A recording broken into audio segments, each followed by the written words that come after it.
Pandemi COVID-19 membuat suasana Lebaran tahun 2020 menjadi berbeda, lantaran pemerintah menghimbau masyarakat untuk tetap melakukan protokol kesehatan seperti physical dan social distancing.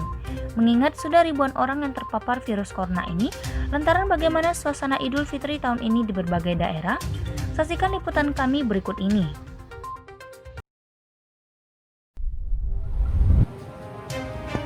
Kegiatan perekonomian di Pasar Sabukit Ramah, Kabupaten Mamkawa, mulai kembali beroperasi di hari ketiga Idul Fitri tahun ini. Meskipun masih terdapat beberapa kios yang terlihat tutup karena masih dalam suasana Lebaran, kondisi pasar terlihat cukup ramai dan juga kondusif. Mayoritas pedagang yang berjualan rata-rata yang menjajakan kebutuhan pangan seperti sayur-sayuran, ikan, dan bahan sembako lainnya. Beberapa bahan pangan juga sempat mengalami kenaikan harga seperti bawang, sayur-sayuran, dan cabai. Adapun beberapa bahan dapur yang mengalami kelangkaan karena kurangnya pasokan akibat pandemi COVID-19 ini. Suasana Idul Fitri di Kota Singkawang tahun ini cukup berbeda dibandingkan tahun sebelumnya. Jalanan di sepanjang Pasar Rongkong terlihat cukup sepi oleh kendaraan roda 2 maupun roda 4. Walaupun demikian, nuansa akan Idul Fitri di Kota Singkawang ini masih cukup terasa karena adanya lampion berbentuk ketupat yang dipasang di sepanjang jalan di pusat kota ini.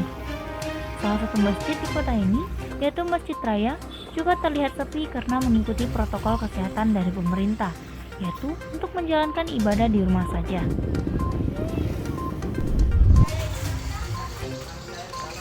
Seorang pedagang bakso di Kota Sanggau terpaksa membuka lapak lebih awal, tepatnya hari ketiga Idul Fitri tahun ini.